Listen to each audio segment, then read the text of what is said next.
Je, je pense qu'on va commencer. Donc, nous avons le plaisir d'avoir avec nous Pascal Guéné, le directeur de l'IPJ, qui va nous parler de quelques éléments pour comprendre la couverture de la pandémie par les journalistes français. Pascal, tu as la parole.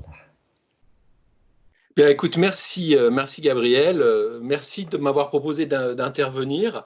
Et donc, comme tu me l'avais proposé, je vais donner des éléments qui sont un peu généraux, mais peut-être pour permettre à chacun d'avoir des éclairages pour comment fonctionnent les journalistes et les rédactions, les fonctionnent dans ce moment particulier de la pandémie, mais au fond, c'est quoi un peu les ressorts du traitement médiatique et qu'est-ce qui fait que de la connaissance qui est disponible, comme celle qu'on peut entendre toutes les semaines ici dans le cadre du GT, arrive ou pas finalement à avoir une exposition médiatique, hein.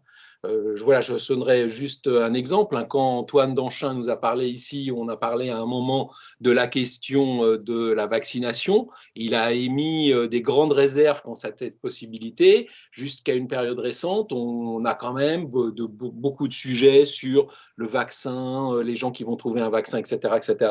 Et il faut attendre, en fait, je crois aujourd'hui, un papier du Monde qui fait un peu une synthèse pour que il y ait des grandes prudences qui soient prises là-dessus, en nous rappelant que vaccin et coronavirus, c'est pas évident, etc., etc. Donc voilà, ça c'est un peu le sens de l'exposé. Donc vous donnez des idées un peu, enfin, des grands points un peu généraux. Quelques observations que j'ai fait sur la période. Alors pas sur ce qu'est le mauvais journalisme parce que on pourrait passer un temps infini à en parler et au moment des questions, je suis sûr qu'on ne manquera pas de l'évoquer. Mais grosso modo, qu'est-ce qui restera d'un peu significatif de cette période? Je m'excuse à l'avance qu'évidemment, hein, c'est fait en plein milieu de l'événement, donc c'est quand même à gros grains, mais je crois qu'il y aura là de la matière pour des travaux futurs qui pourront être sans doute assez riches et intéressants. Et puis bien sûr, enfin voilà, comme toujours dans ce genre d'exercice, hein, se méfier des catégorisations excessives, hein, bien sûr, parce que je vais parler des journalistes, mais bon, il y a toujours évidemment des précautions à prendre dans cette matière, même si je pense qu'il y a quand même des traits communs aux journalistes qui peuvent, dans leurs différences, pratiquer des journalismes différents. Et donc voilà, avec un focus particulier aussi, puisque c'est un peu moi l'idée que j'ai derrière tout ça, c'est de se dire, bon, au fond, est-ce qu'au travers de ce que là on vit actuellement, est-ce qu'il y aurait des pistes qui permettraient que la recherche et la connaissance puissent avoir un peu une meilleure exposition? C'est pour ça, vous le verrez aussi, que j'ai fait un peu un focus sur les journalistes français, parce que c'est ceux qu'on fréquente probablement le plus, c'est ceux aussi qu'on est le plus amené à voir à l'œuvre actuellement, hein. Et donc, c'était aussi pour restreindre un peu le périmètre, hein. Et donc, trois moments. Des éléments de cadrage parce que si j'ai bien compris c'est ce qui était quand même attendu, des observations et puis peut-être des leçons et des pistes pour ce qui est de l'avenir de ça. Alors, il faut savoir que le journaliste français, il a une caractéristique forte au niveau international, c'est qu'il a un statut professionnel très particulier, unique au monde, qui a été défini et créé dans les années 30, lorsque la Chambre des députés a choisi de faire des journalistes qui a plusieurs employeurs. Il a cette faculté de travailler pour plusieurs employeurs, et donc il y a parfois un peu des confusions sur ce statut-là. Et donc sur la période aussi, les revenus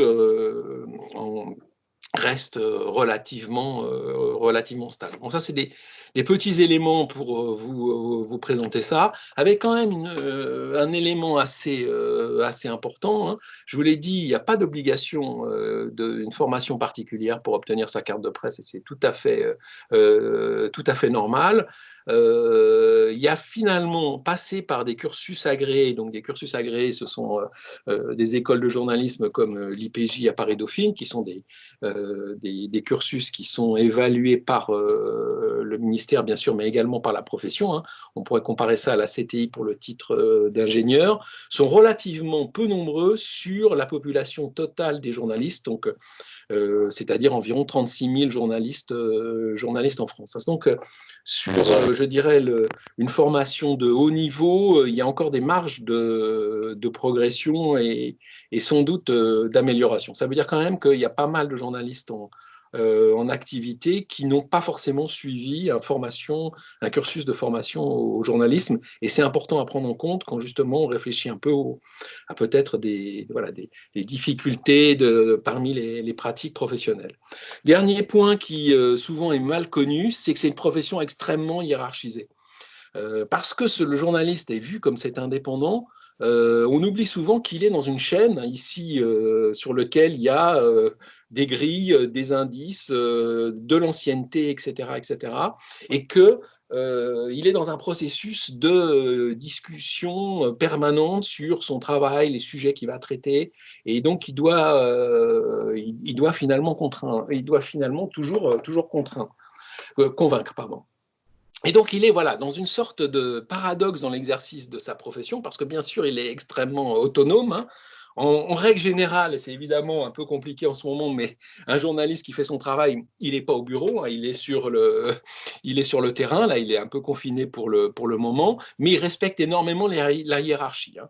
Bien sûr, il va discuter, essayer de faire valoir son point de vue, mais une fois que le rédacteur en chef ou le chef de service a tranché, il va accepter cette décision, hein. Donc ça veut dire aussi que voilà, si un sujet est traité, c'est parce que ça a été accepté par le collectif, c'est pas parce que le journaliste s'est réveillé et d'un seul coup a décidé de traiter ce sujet-là. Et donc il est à la fois bien sûr dans un univers de liberté d'exercice de son métier, mais des contraintes, on va y revenir là-dessus. Et puis finalement, il est toujours dans cette tension entre l'individualiste, un travailleur quand même assez solitaire, mais qui n'existe que dans son collectif. C'est-à-dire qu'un journaliste, il existe parce qu'il travaille pour un média en particulier. Raison pour laquelle voilà, un blogueur ne peut pas être un journaliste, parce qu'un média, c'est vraiment voilà, c'est le journaliste, c'est vraiment cet individualiste dans l'œuvre collective. Et puis, bien sûr, il est très attaché à son statut de salarié, mais parfois, il se vit un peu comme un travailleur indépendant parce qu'il aime bien la liberté d'exercice de sa profession. Alors ça, c'est un point extrêmement important parce que c'est ce que Jean-Marie Charon, dans son livre Les journalistes et leur public, le grand malentendu, développe de façon très importante. C'est que le journaliste, lui, il est toujours témoin d'un événement et non pas un spécialiste du domaine. Et ça, c'est vraiment la difficulté. Les uns les autres, lorsqu'on lit dans la plupart des médias, à quelques exceptions près, un sujet, un article sur quelque chose qu'on connaît bien, alors là, il y a toujours la même référence. On se dit, mais c'est n'importe quoi, c'est pas précis, il a confondu telle et telle chose, etc., etc., etc. Et donc, ça, c'est un peu inhérent à une profession où finalement il y a une grande polyvalence, hein, et qu'il est malheureusement assez impossible de se dire qu'on va être absolument dans la perfection. Une information zéro défaut, ça ne peut pas exister. Là, en ce moment, les journalistes sont majoritairement en train de traiter des sujets autour des questions de santé. Donc maintenant, ils font tous la différence, enfin on peut l'espérer, presque, entre virus, microbes, bactéries, entre tests virologiques, tests sérologiques. Et d'ailleurs, c'est même pas encore tout à fait évident. Mais on peut penser que dans quelques mois, quand on sera passé à autre chose, tout ça sera à réapprendre de cette manière-là. Donc ça, c'est un point qui fait évidemment toujours débat lorsqu'on parle de la pratique journalistique. Donc, cette polyvalence, bien sûr, par leur profession, ce sont des généralistes. Les formations en journalisme, ce que demande la profession, c'est qu'on forme des généralistes. Et seules les grandes rédactions vont pouvoir avoir des spécialisations, et seules les très grandes rédactions comme des rédactions internationales, New York Times ou autres, vont avoir vraiment des spécialistes très pointus et très solides de différents domaines. C'est même d'ailleurs parfois la position de certains employeurs. Par exemple, l'agence France Presse, on change de service ou de pays tous les 5 ans. Ça veut dire qu'à l'agence France Presse, vous pouvez traiter du sport, puis après aller traiter de l'économie, puis après partir en chef de poste à Rabat, etc., etc. Pourquoi cette volonté? Ça peut paraître étrange, mais en réalité, pour l'agence France Presse, c'est une question d'indépendance de ces journalistes. Hein, c'est de se dire que finalement, en changeant de service, on évite de créer un lien trop fort avec les sources et ce qui peut mener dans certains cas à une connivence. Hein. Bon, évidemment, ce ne sont pas les mieux dotés en effectifs, souvent les services sciences santé, qui, bien qu'ils aient dans les études de lectorat un grand intérêt, c'est les sujets santé, les sujets sciences, les découvertes scientifiques, ont vraiment un grand intérêt manifesté par le public, ils sont souvent en sous-effectif et ils ne sont pas en haut de la pyramide dans les rédactions qui sont plutôt les journalistes scientifiques. Hein. D'ailleurs, ça se voit en ce moment où quand, même si on invite une personnalité, un ministre de la Santé, etc., c'est plutôt, même si on pourrait modérer un peu ce propos, c'est quand même plutôt les journalistes de premier rang, les journalistes politiques qui vont mener l'interview sur France Inter ou France Info le matin, que le spécialiste science, qui peut être là, mais qui va être là un peu je dirais, en seconde ligne. Quoi. Donc, c'est quoi le métier de journaliste? Bon, c'est très simple, hein, c'est pareil pour tous les journalistes, quel que soit le média auquel ils travaillent, ils procèdent de la même manière, on recherche de l'information, on la vérifie, on la met en forme. Et qu'on soit sur un site internet ou on soit dans un quotidien, qu'on soit à la radio, c'est exactement la même chose. Hein. Et bien sûr, les problèmes se posent dès qu'une de ces étapes, surtout l'étape centrale de vérification, n'est pas menée avec les procédures ou la rigueur avec laquelle elle aurait dû être menée. Le journaliste, c'est l'homme qui vit dans ses contraintes. Ça, si vous avez de temps en temps les uns les autres, si vous êtes sollicité pour un journaliste, vous voyez que généralement, on vous appelle à 10 heures pour quelque chose qui va se passer à 11 heures, 12 heures, 13 heures. Ça, c'est le fonctionnement de la rédaction qui veut ça. Ce qui tient le journaliste en haleine, c'est finalement le moment de son bouclage. Ça veut dire concrètement que chaque matin, la conférence de rédaction décide des sujets qui vont être traités. Et donc, le bon article, c'est celui qui arrive à l'heure. C'est pas celui qui est le plus précis, parce que si le journal est à 13 heures, l'information plus précise arrivée à 13h15, elle ne sera pas traitée. C'est vraiment celui qui va prendre cette distance.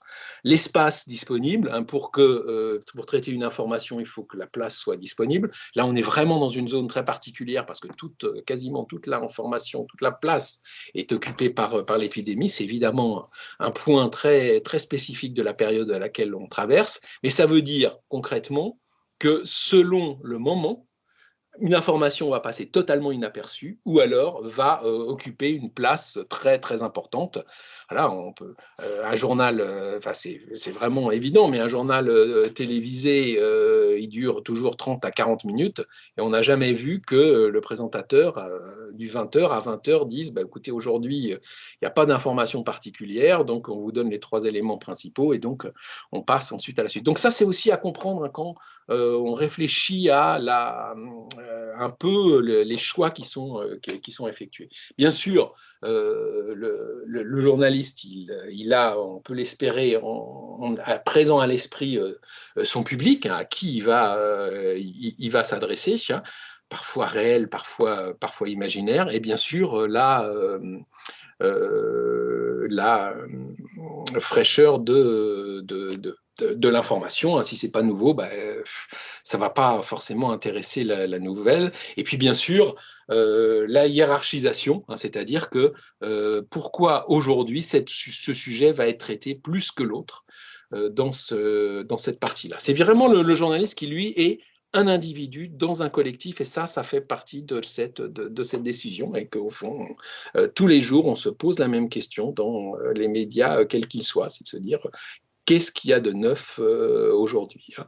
Donc, ça, c'est un peu une reprise de ce que je vous dis, mais il faut voir aussi qu'une rédaction, hein, c'est un peu une place de marché où il faut négocier, quoi. C'est que si vous n'avez jamais vu une conf de rédaction, c'est un moment où les chefs de service sont réunis, donc ils viennent représenter un peu leur service économique, service politique, service sciences, etc., etc.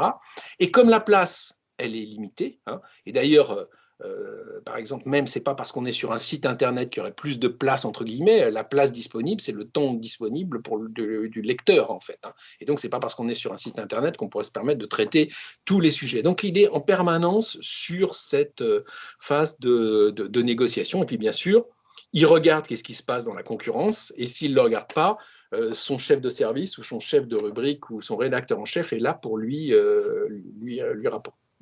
rappeler tout ça. Et donc, voilà. Bon, je vais passer rapidement là-dessus, mais on dit aussi que les sujets sont traités en fonction d'une loi qu'on appelle la loi de proximité. C'est comme ça un peu que l'approche française et européenne de traitement de l'information, c'est-à-dire qu'on considère que plus un sujet va être proche du lecteur, plus il va l'intéresser. C'est appelé de manière un peu cynique dans les rédactions la loi du mort par kilomètre, c'est-à-dire que plus l'événement va être proche, plus on va être touché, hein. Donc, raison pour laquelle voilà, on va traiter de ces sujets de manière récurrente pendant la crise du Covid. Bon, tout ça, c'est assez connu, mais c'est évidemment les éléments qui vont être la base du travail du journaliste, c'est-à-dire il va essayer de répondre à toutes ces questions, quel que soit le type de sujet qu'il va être amené à traiter. Ce qui veut dire aussi que lorsqu'il est dans l'exercice de son métier, il cherche toujours à saisir ça, hein, c'est-à-dire qu'est-ce que c'est ce message essentiel. L'écriture journalistique, le travail du journaliste, c'est toujours d'aller à l'essentiel, c'est toujours d'aller à l'efficacité. C'est une technique qu'on appelle la pyramide inversée. Et c'est une manière de faire du journalisme qui naît d'ailleurs aux États-Unis. Pour l'anecdote, pourquoi ça naît aux États-Unis? C'est parce qu'à l'époque, il y a le télégraphe, et que comme les liaisons ne sont pas toujours très certaines, eh ben, on met les éléments les plus importants tout de suite, tout au début, pour être sûr que ça va être transmis. Et donc, on a gardé finalement de cette phase un peu historique une méthode de traitement de l'information, une méthode de narration qui est la narration journalistique, et puis au fond, cette idée de message essentiel, c'est-à-dire qu'est-ce qui sera retenu avant. Et enfin, on est toujours voilà, dans une logique d'écriture extrêmement efficace. Et c'est vraiment quelque chose, quel que soit le média sur lequel les journalistes sont toujours très, très, très attentifs. Donc on le voit, des contraintes, des caractéristiques particulières.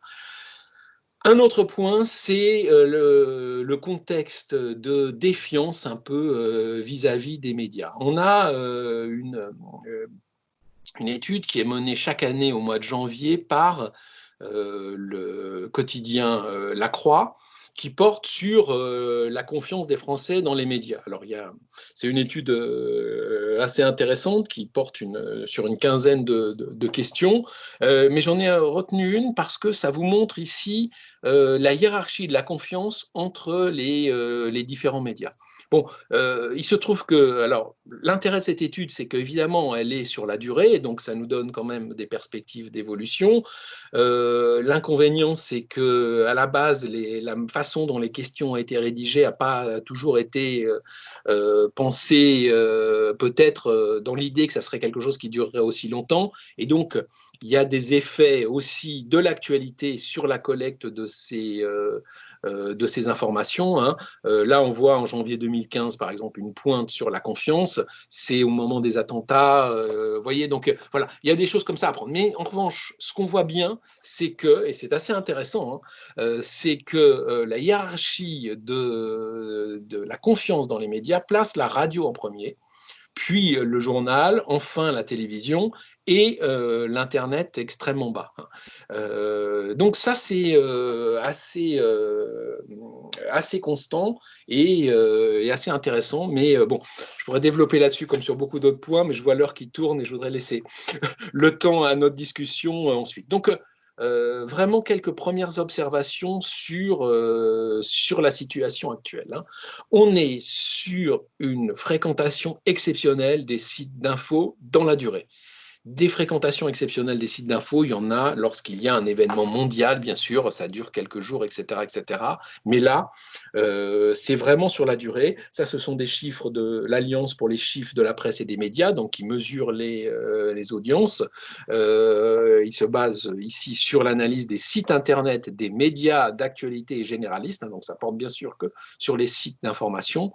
Et on voit là que dans la durée, on continue à avoir des phénomènes de fréquentation et d'intérêt pour les médias, même si on voit un peu une érosion, hein, par rapport à ces semaines-là, c'est-à-dire que voilà, il y a l'effet du confinement, bien sûr, il faut s'occuper sans doute, mais il y a aussi l'effet de l'attrait pour l'information. Et là, on commence à avoir des effets de lassitude. C'est ce que dans les études, on appelle média fatigue, c'est-à-dire que voilà, les gens commencent quand même à se lasser, hein, on le voit, et sans doute que là, ce sont des chiffres du 14 avril, j'aurai bientôt les chiffres suivants, mais on devrait sans doute continuer à voir un peu cette partie-là. Mais ce qui est certain, c'est que je crois qu'en termes d'usage, on va avoir une bascule très importante du papier vers le digital, hein, c'est-à-dire que là,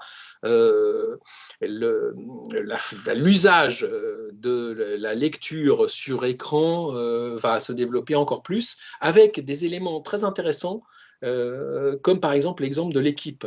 Un quotidien sportif qui continue à apparaître alors qu'il n'y a plus de compétition sportive, ça nous donne quand même des indices sur l'évolution de la mentalité des rédactions. Et je vous donne l'exemple de l'équipe parce que c'est une des rédactions qui, depuis quelques années, a vraiment réfléchi à l'innovation éditoriale, à comment on traitait de sujets. Donc voilà, et c'est tellement, comment dire, étonnant de dire qu'un quotidien sportif continue à apparaître de manière autonome que je voulais vous le citer ici. Bien sûr, on le voit, la montée dangereuse des fake news et des bulles informationnelles.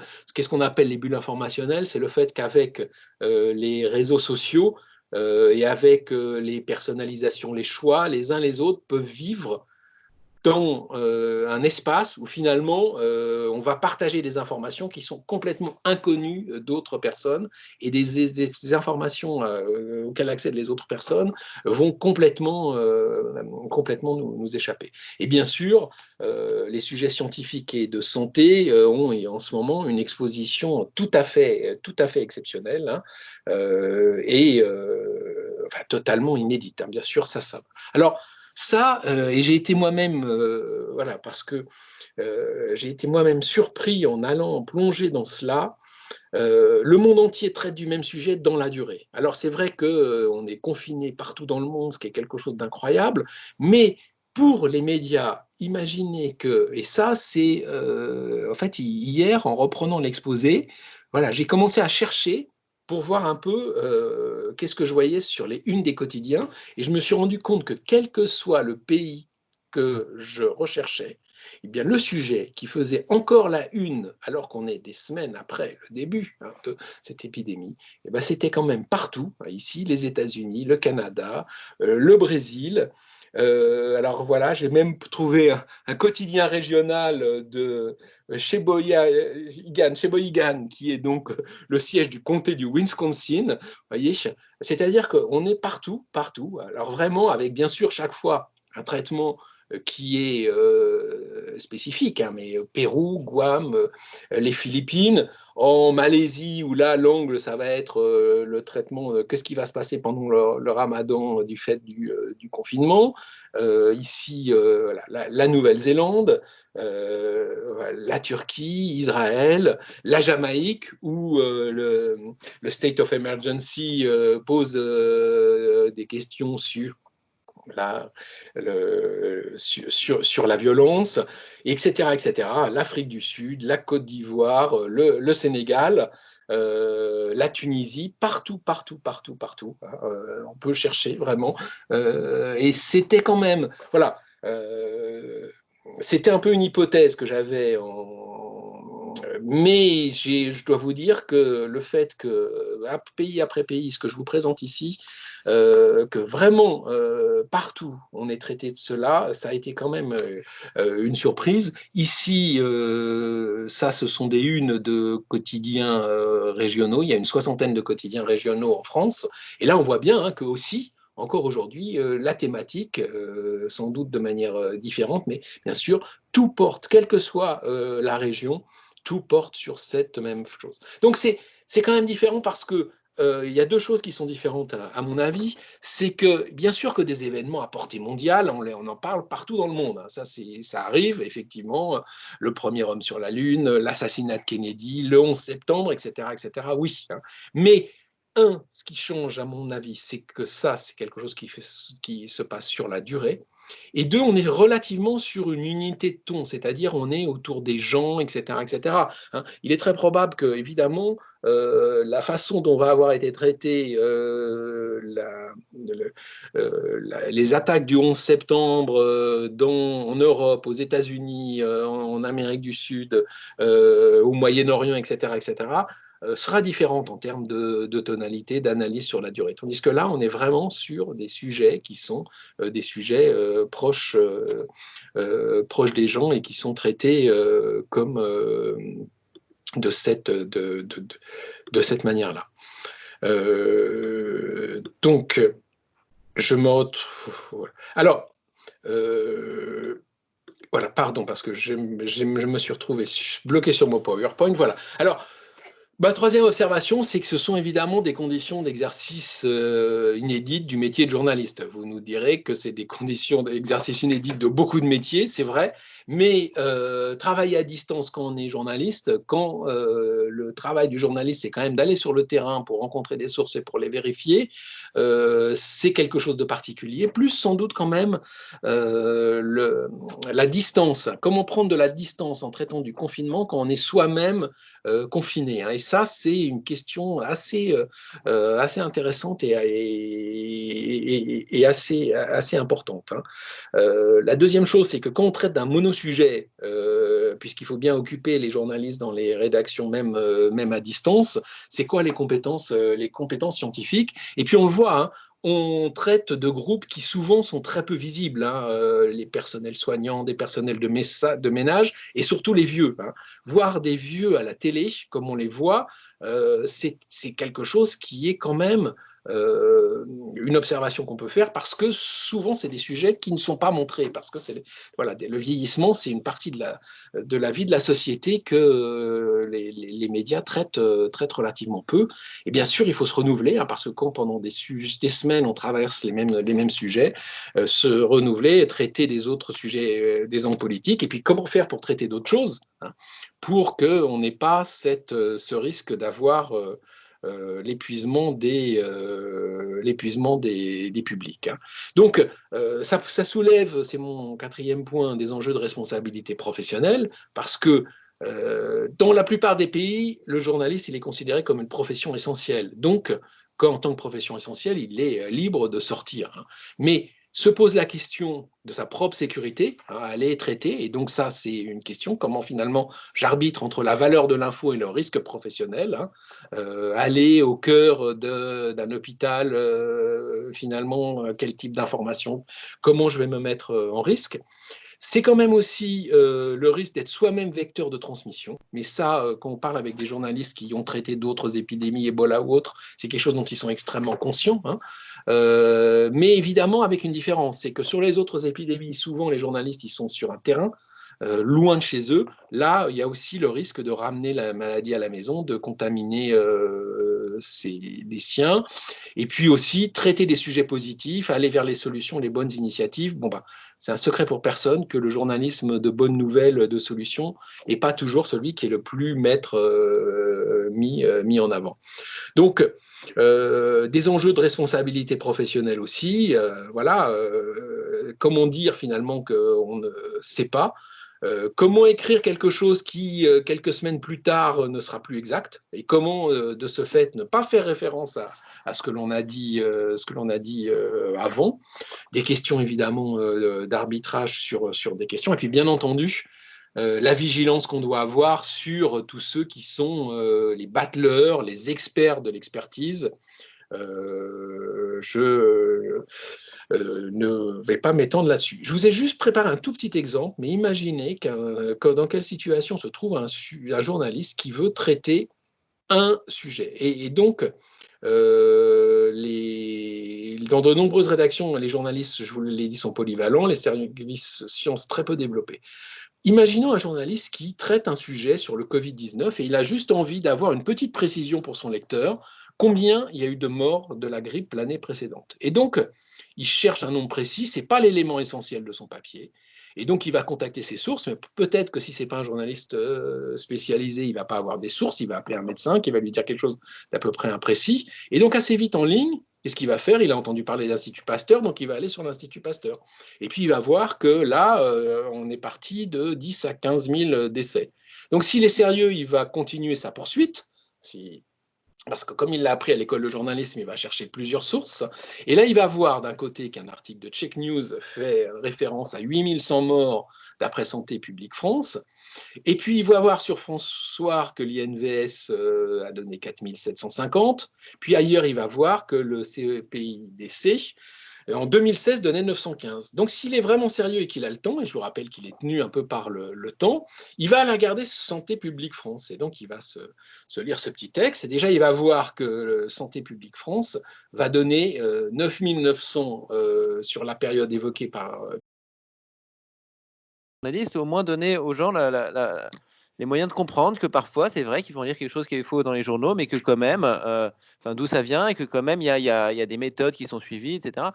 Et je verrais d'un assez bon œil que on réfléchisse à l'organisation peut-être de conférences grand public sur des grands sujets, ou je sais pas, ou de manière d'inclure, par exemple, une conférence comme qui développerait des sujets sur voilà, comment travaillent les journalistes, pour que chacun de nos étudiants, quelle que soit leur filière, ait pu avoir voilà, un exposé de ce type-là à un moment dans sa scolarité.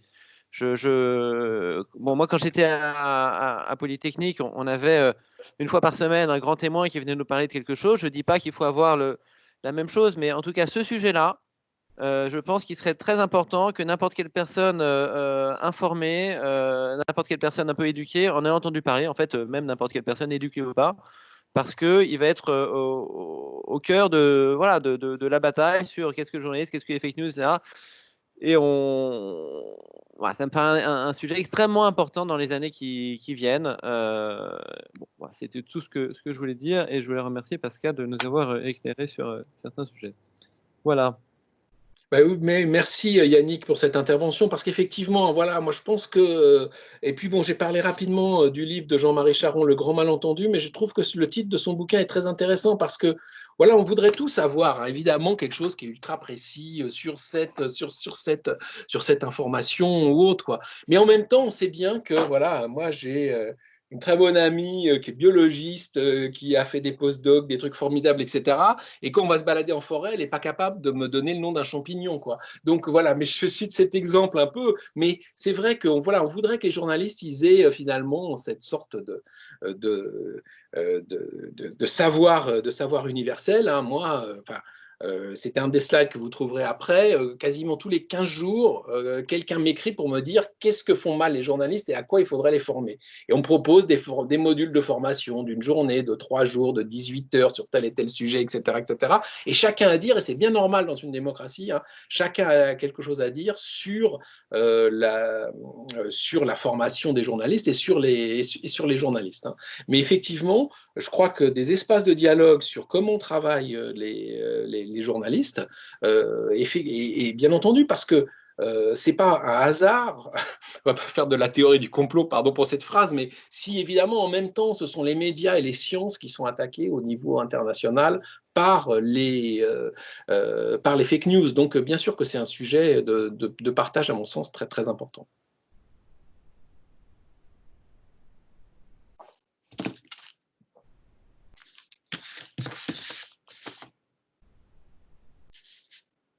D'autres questions?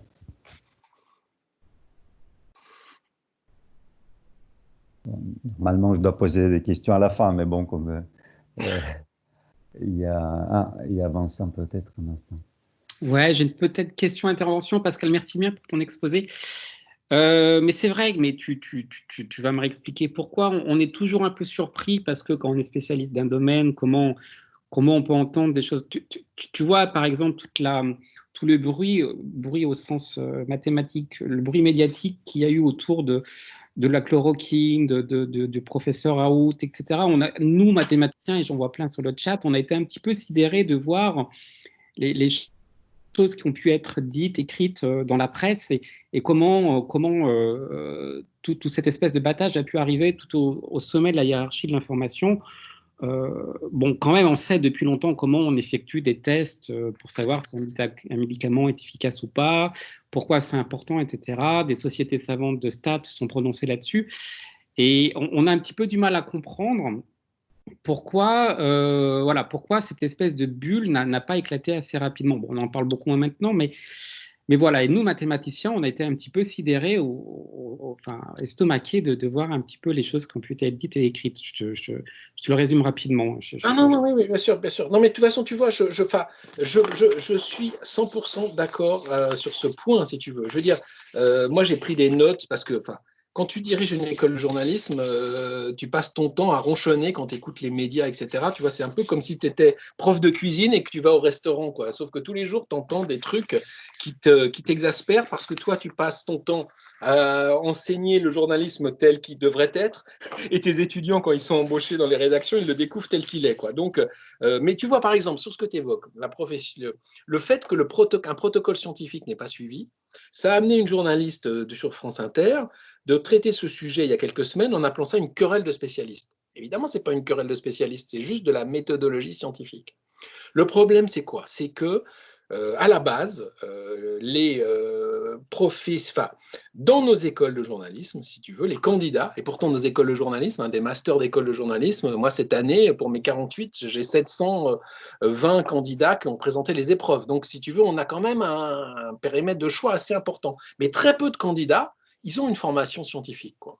Quand on en a, pour tout vous dire, quand il y en a, ils ont même des points de bonification. Ils ne le savent pas, mais ils ont des points de bonification, quoi. Je peux vous parler du seul étudiant que j'ai connu qui avait fait un master d'informatique avant d'entrer en école de journalisme.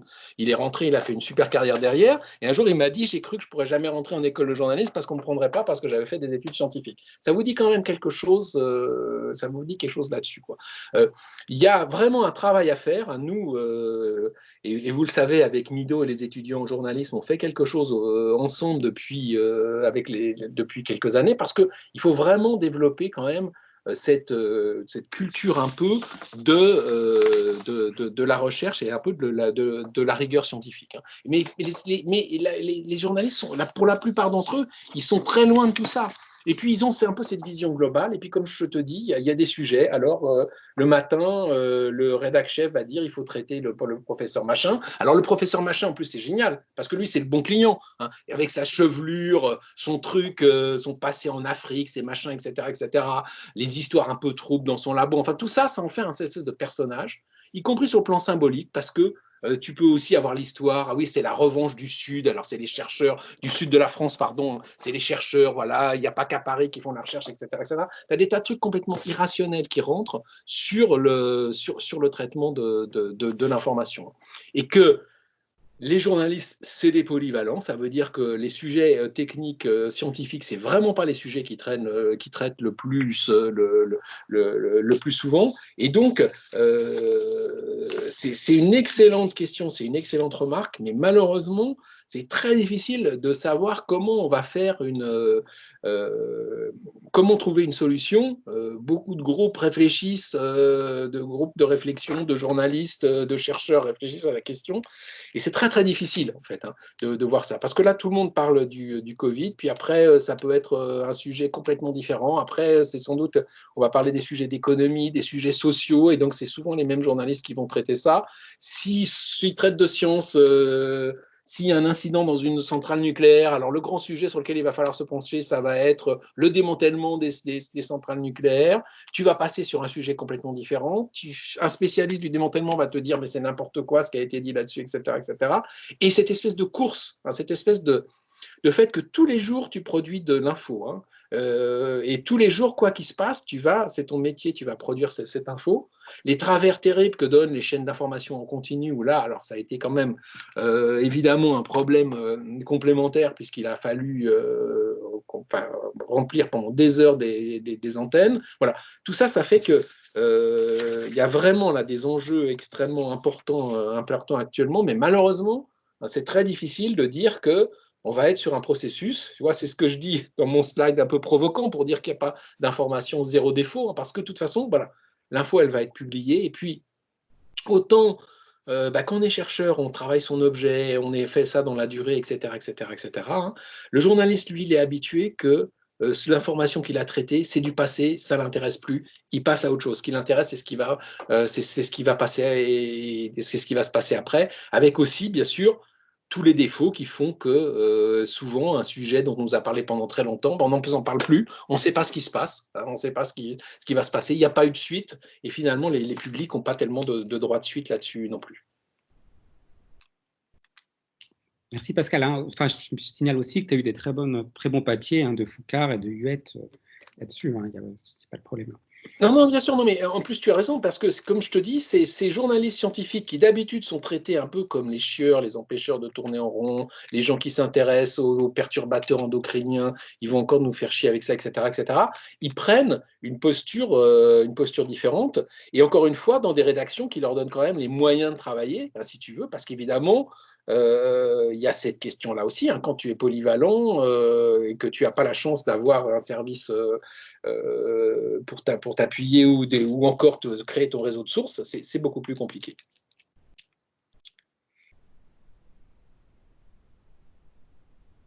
Alors, je vois que Jean Il y a une question de Jean, oui, vas-y Jean.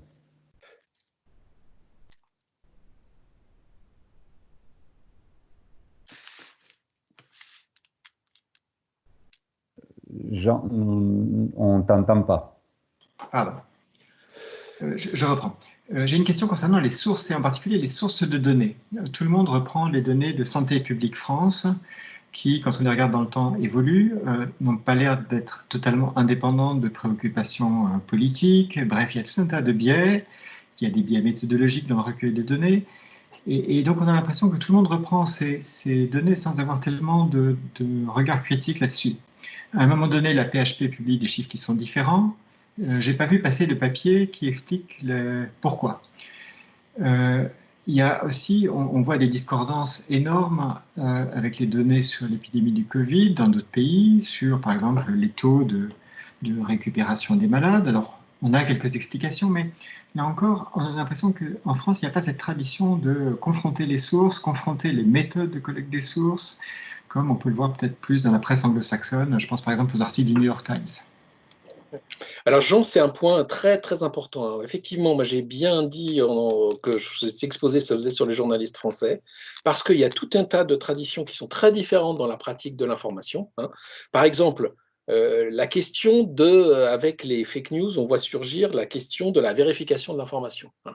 Une vérification systématique de l'information, c'est-à-dire rappeler toutes les personnes, vérifier toutes les données, etc., etc., qui a toujours été pratiquée dans la presse anglo-saxonne, où il y a bien des vérificateurs d'information, des gens qui reprennent le papier du journaliste, qui vérifient chaque fait, et notamment dans des rédactions comme celle du New York Times. Ça, c'est beaucoup moins, c'était beaucoup moins, parce que ça se développe un peu aujourd'hui, c'est beaucoup moins dans la culture des journalistes français. De ce fait, tout ce qui est autour de la donnée est aussi très difficile à appréhender par les journalistes qui, encore une fois, je le rappelle, sont quand même dans leur approche et leur culture des littéraires pour la plupart d'entre eux. C'est-à-dire qu'un étudiant en journalisme, moi je le connais depuis 20 ans, il n'hésitera jamais à dire qu'il ne comprend rien aux maths, il ne comprend rien aux chiffres, même dans un monde de la complexité. Il ne te dira jamais oh, la grammaire, j'y comprends rien, l'orthographe, etc. Tu vois, c'est-à-dire que bien qu'on soit dans une société où la donnée a pris une place extrêmement forte, il y a vraiment là une culture à développer dans la formation, pour le coup, des journalistes et dans les journalistes en activité, parce que ce que tu dis, je veux dire, ça ne demande pas non plus des compétences, ça demande juste une prise de distance et une réflexion. Se dire que comparer des données qui ne sont pas collectées de la même manière entre différents pays, comme ça nous est donné aujourd'hui, tu n'as pas besoin d'avoir une formation scientifique, tu as juste besoin d'avoir un peu de bon sens et de le mettre en œuvre de cette manière-là. Et donc, je crois que là, il y a vraiment... enfin, nous, le travail qu'on essaye de faire avec nos étudiants en journalisme, c'est déjà des trucs de base que faire pas une confusion entre corrélation et causalité, ce qui n'est pas toujours gagné déjà quand même totalement à la base. Mais si tu veux, c'est juste d'identifier, de dire voilà, sur un sujet, le journalisme de données, c'est quelque chose qui va monter, et donc toujours pouvoir prendre cette distance critique. Cela dit, c'est très gentil d'écrire ça en tant que directeur d'école de journalisme. Je pourrais aussi raconter les anecdotes d'étudiants qui se retrouvent dans des rédactions, qui sont en train d'appeler des sources. Le chef de service passe et leur dit « qu'est-ce que tu es en train de faire ?» Et je dis « je vérifie l'information », et il dit « tu n'es plus à l'école de journalisme ». Donc, il y a aussi quand même un peu des travers comme ça sur des anecdotes. Et donc, voilà, c'était le groupe de parole pour moi. Je peux partager avec vous ces choses-là. Mais c'est vrai que, en tout cas, c'est des enjeux pour le journalisme de demain, c'est clair. C'est-à-dire qu'un journaliste de qualité, la certification de l'information, on le voit bien, les rédactions où ça fonctionne, c'est aussi des rédactions qui investissent sur la qualité. C'est quand même ce qui est en train de faire le monde aussi par rapport à il y a quelques années, de réinvestir sur ces sujets-là et sur des services vraiment dédiés. Merci. Est-ce qu'il y aurait d'autres questions?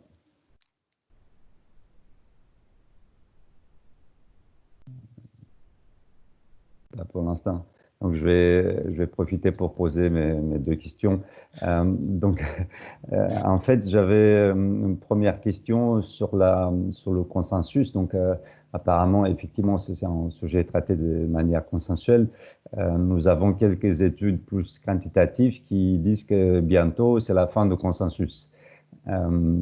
Surtout, justement, c'est très corrélé avec l'étape épidémique. Pandémique, donc plus la pandémie va s'atténuer, disons, peut-être pas finir, mais voilà, il y aura de plus en plus de divergences. Ça, c'était la première question. Est-ce que c'est quelque chose qui est constaté, qui est historiquement vrai? Voilà. Et deuxièmement, comment se passe pour le traitement des sujets sensibles, c'est-à-dire des sujets dont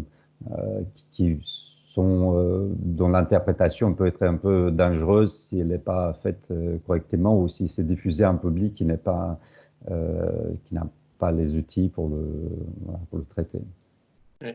Tu peux préciser ce que tu appelles divergence dans ta première question? Donc là, il y a eu, au début de la pandémie, tout le monde était d'accord, par exemple, sur le confinement. Que oui, effectivement, il faut confiner pour que on n'a pas d'autres moyens.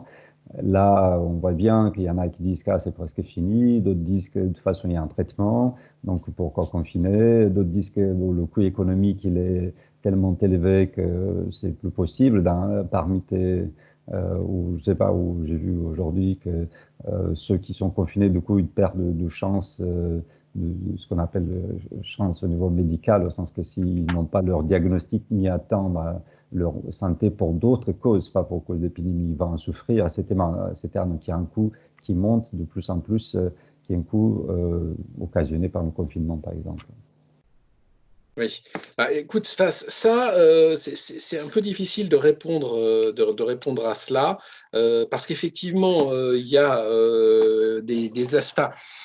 Trouver dans la littérature des choses comparables, c'est quand même assez difficile, hein, sur le traitement, le traitement médiatique, sur cette période-là, sur des questions de santé. Là, j'y réfléchis parce que même si tu regardes les travaux qui sont faits au moment du SARS, par exemple, les travaux qui sont faits, ils portent surtout sur, en fait, enfin, de ceux que j'ai pu consulter, hein, j'en ai pas quand même consulté énormément, mais ce que j'ai vu, c'était surtout sur, au fond, c'était, comment dire, un peu des géopolitiques des maladies, hein. C'est-à-dire que ce qu'on entendait un peu au début, mais la maladie qui vient de la Chine, etc., etc., le rapport États-Unis, c'est beaucoup des Américains qui vont faire des papiers comme ça. Donc là, j'ai un peu de mal à répondre. L'autre question que tu poses, c'est une question fondamentale de l'éthique journalistique. C'est-à-dire, voilà, j'ai accès à une information. Traiter cette information, ça a des conséquences. Et finalement, comment je vais arbitrer par rapport à ces conséquences, hein. De deux choses, parce que soit l'information, elle va être réutilisée par soit des politiques, des groupes de pression, etc., etc., etc., ou alors parce que potentiellement, tu risques de déclencher une panique dans la population. Et ça, c'est quelque chose auquel les journalistes sont confrontés dans leur pratique professionnelle, effectivement, quand même, fréquemment, peut-être pas, mais enfin, en tout cas, il y a des moments où ils doivent faire des arbitrages. Des arbitrages. Je crois que parce qu'après, c'est une question super intéressante parce que ça pose la question de la responsabilité des journalistes, tu vois. Et souvent, quand des gens te disent oui, il faut de la responsabilité des journalistes, tu mets derrière ce terme quelque chose qui voudrait en fait restreindre la liberté d'exercice du métier, tu vois, c'est ça. C'est pas responsable de faire ceci, cela, etc., etc. Tu entends des politiques d'ailleurs qui utilisent ce terme. Donc, c'est toujours un sujet très, très touchy. Mais je crois que au final, si tu fais bien ton métier, parce que tu peux sortir un scoop, parce que tu as envie de sortir un scoop et que tu vois, tu as une bonne info, tu veux la balancer, etc. Mais je crois qu'au final, tu vas te poser la question de l'intérêt supérieur du public, hein. C'est-à-dire, tu te dis, voilà, moi j'ai cette information, la publier, ça va avoir des conséquences. Est-ce que j'assume ces conséquences? Je crois que c'est ça qui va être vraiment un peu faire la différence. Et puis c'est aussi un lien dans je veux dire, c'est un élément comment dire, de construction de la confiance avec ta source, hein. C'est-à-dire que parfois ta source, elle va te donner des informations qui sont sensibles de la nature de ce que tu vas évoquer. Elles vont te les donner parce que elles vont considérer que pour toi c'est un moyen de mieux comprendre la situation, mais elles vont te les donner aussi en confiance que tu vas pas les mettre sur la place publique avec des conséquences qui seraient des conséquences, là, pour le coup, des conséquences néfastes pour la société. Je crois que c'est vraiment ça, c'est-à-dire c'est un peu cette notion de comment tu vas établir l'intérêt supérieur du public, hein, tu vois. Enfin, en fait, si tu regardes les chartes, si tu regardes tous les systèmes d'autorégulation de la profession, hein, ce sont pas des limites, des limites à l'exercice, ça j'ai pas le droit de le faire, c'est des bornes de comment on doit travailler, et que si à un moment on décide de franchir une de ces bornes, on doit pouvoir s'en expliquer auprès des publics. Moi j'ai franchi une borne professionnelle, à laquelle j'ai fait quelque chose, j'ai publié une information que je m'étais pas engagé à pas publier, mais voilà pourquoi je l'ai fait, dans quelle dimension. Merci. Est-ce qu'il y aura d'autres interventions? Peut-être une toute petite dernière question, comme on est, le temps maintenant il est avancé. S'il y en a. Donc.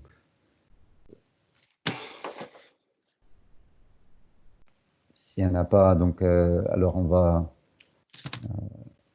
remercier Pascal pour tout son éclairage.